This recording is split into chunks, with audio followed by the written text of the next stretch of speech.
Hello everyone, welcome to my channel. In this video, we are going to convert decimal to a percentage and the decimal is 0.0045.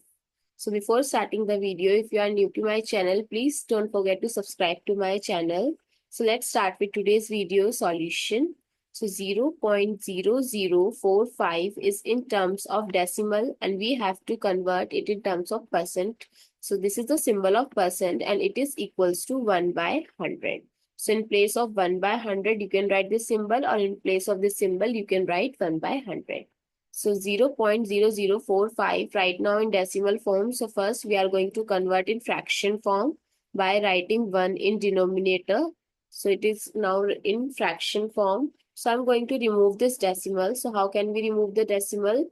By multiplying by 10 in numerator as well as in denominator depending upon the digit after decimal. So there are 4 digits after decimal. So 10 times 10 times 10 times 10 in numerator, and to balance it 10 times 10 times 10 times 10 in denominator.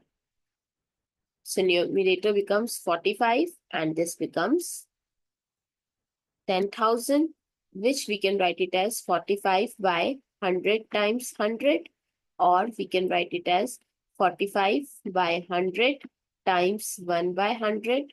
45 by 100 we can write 0.45 and 1 by 100 we can write percent, the symbol. So 0.0045 in terms of percentage is 0.45%. I hope it's clear and you find it useful. So please give a thumbs up and to subscribe to my channel. Stay tuned for more upcoming videos.